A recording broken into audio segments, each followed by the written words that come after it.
Hey everybody, how's it going? Welcome once again to NoDQ&A video, episode number 440, right here on NoDQ.com, the YouTube channel, and NoDQ&A videos affiliate, RingsideNews.com.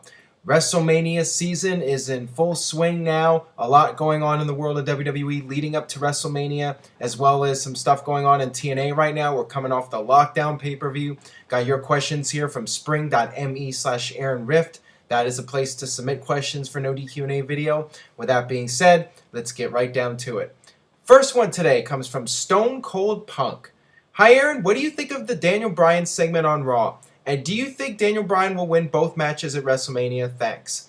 I thought it was a tremendous segment. One of the most memorable segments in recent WWE history. The whole hijack Raw, the Occupy Raw movement. I thought that WWE did a really good job with this, and you had all the fans in the ring together with Daniel Bryan, and he was protesting the show, and I thought it was awesome. I thought it was a great way to set up the WrestleMania pay-per-view with Daniel Bryan versus Triple H, and if Daniel Bryan wins, he gets added to the WWE title match, and it'll be a triple threat match. That is something that people have been speculating about for weeks, and WWE is going through with it, so I thought it was excellent. I really enjoyed it. Got a question here from Carlo MC17. With Daniel Bryan in the Occupy Raw segment, the people now get what they want. But don't you think it should have taken place in Chicago? The Memphis crowd was so weak, made the announcement look so average. Keep up the great work. I didn't really have an issue with the Memphis crowd. I think that if it was in Chicago, it probably would have been a better reaction from the audience, but all the focus was on the people in the ring, and a lot of those people were in fact plants. There were a few fans like Rick the Sign Guy, but most of those people were plants, and I think that WWE maybe could have done it in Chicago, but the problem with that is a lot of those Chicago fans are unpredictable and you don't know what they're capable of, and going into that Raw, a lot of people thought that fans might possibly riot the show, and you don't want to encourage a bunch of rowdy fans to get into the ring, so perhaps WWE felt it would be safer to do this in a city in Memphis, and once again, didn't really make all that much of a difference since the focus was on the people in the ring. But yeah, I think in Chicago it would have been, a little bit more heated with the fans, but I still think it went down about as well as you could hope. All right, this one comes from Philly Fanatic 1. Do you think the decision to turn Batista heel and enter Daniel Bryan into the WWE World Heavyweight Championship match was the plan all along since Royal Rumble, or was it a last-minute decision due to the hijacking concept? I've seen a lot of people out there trying to give WWE credit, saying that this was their master plan all along, and I really would like to believe that, but the fact of the matter is that Batista was planned to be in the main event at WrestleMania, and originally it wasn't even supposed to be Daniel Bryan and Triple H. It was supposed to be CM Punk and Triple H, and Daniel Bryan was probably going to be facing Sheamus. So I don't think that this is something WWE had planned since SummerSlam, but once again, I would like to believe it because it does make sense to have Daniel Bryan win the title at SummerSlam. You remember they had the whole confetti and the fireworks and the big celebration, and then Daniel Bryan gets screwed by Triple H, and now it's coming full circle at WrestleMania. So, it does make sense in the end, but something tells me that Daniel Bryan was not in WWE's plans for the WrestleMania main event, and it's something they just had to go with, and, they really didn't have much of a choice at this point because the fans are making it clear that that's what they want, and they keep pushing, and finally it appears that WWE has given in. But I'm not going to say anything until Daniel Bryan is celebrating in the ring with the WWE title, because anything can happen, and you cannot rule out some kind of screw job and WWE feeling maybe it's too predictable. And I've seen comments on Facebook and Twitter, people saying, well, WrestleMania is going to be predictable now that Daniel Bryan's obviously going to win, and you never know if WWE might try to swerve people and have Bryan lose. So, I still think predictable in this case is the way to go. WrestleMania 30 should end with Daniel Bryan celebrating as WWE champion. That's just my opinion, and we'll see if it happens or not. Nothing is a guarantee, though. All right, this next one comes from NoDQ Fan 9. That's cool.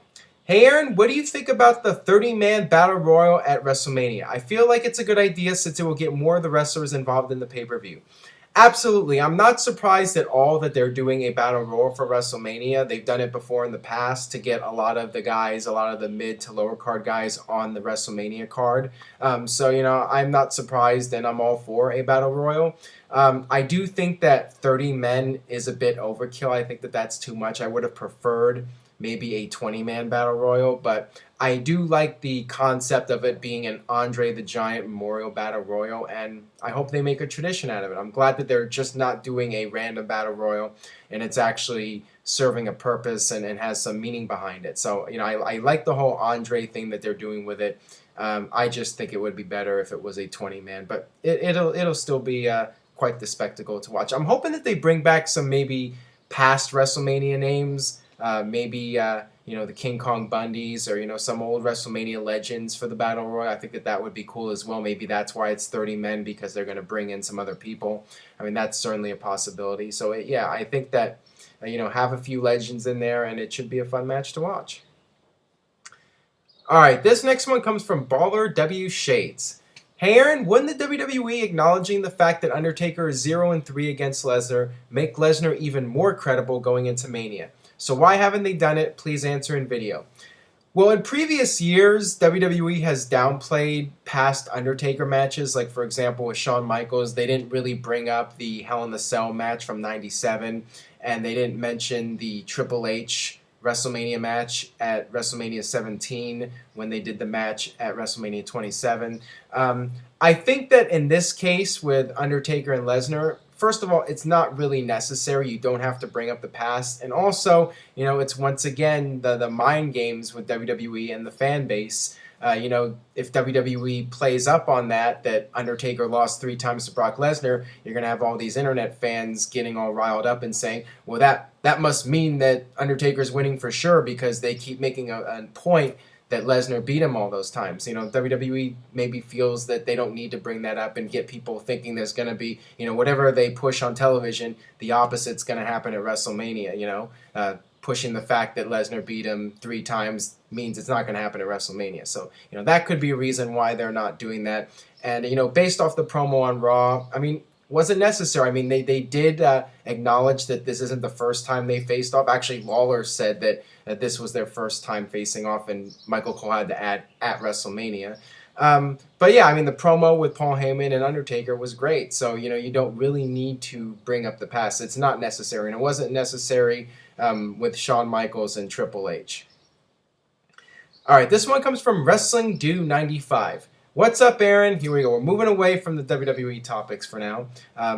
How was your reaction seeing Bobby Lashley return to TNA, and do you see him making an impact, no pun intended, in the company? Huge fan of the show.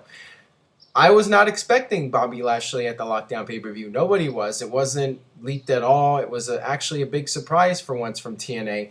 Now, will he make any kind of impact? His first run didn't exactly light the world on fire. So I don't know if anything's going to be different this time. Once again, it's a former WWE name coming in, and I think TNA is best off pushing the younger talent. And for the most part, I mean, it's not going over super well pushing the young talent. I mean, EC3 is doing well. They're starting to push this guy, Sam Shaw, and you have the Bromans pushed up towards the top now.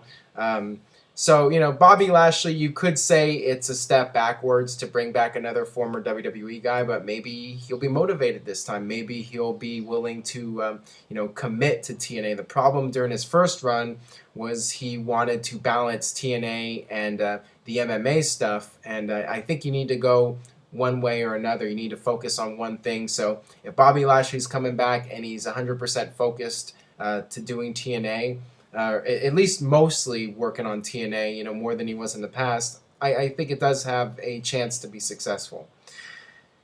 All right, this question comes from WWE fan Dark Arrow. Hey Aaron, do you expect to hear any CM Punk chants at WrestleMania? I think it's inevitable that fans will chant for CM Punk at WrestleMania. You got a big crowd. You have a lot of hardcore fans. There were almost no CM Punk chants on Raw in Memphis, so I expect to see them die down in the coming weeks. But, WrestleMania, and certainly, I mean, if not at WrestleMania, I think we'll get some at WrestleMania, but the next night on Raw, I think we're going to hear a lot of CM Punk chants. But besides WrestleMania and Raw the next night, I think the chants are going to die down, sooner than later. I think that fans are going to start moving on. And, CM Punk was a great WWE superstar, but if he doesn't come back, he doesn't come back. And I think, fans will let it go at some point. All right, this last one today comes from Derek J. 1993. Hey, Aaron, do you think that if the Shield were to have a triple threat match, do you think that the U.S. title should be on the line because Dean Ambrose never defends it? If so, who do you think should win? Please answer in video. Thanks from Iowa.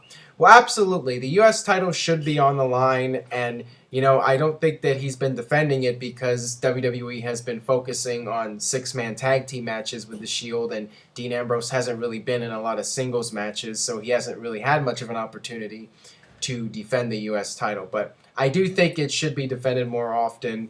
And as far as a triple threat at WrestleMania, absolutely have the title on the line. And I think we should have a new champion. I think that Roman Reigns should win the U.S. title, and that will be the stepping stone. That will be the beginning of his rise to the top in WWE. At least that's how I would do it. All right, that'll do it for this edition of NoDQ&A video. Thanks as always for watching. Subscribe, youtube.com/NoDQCAW. Share this video, Facebook and Twitter. And I will see you guys next time for more NoDQ&A video.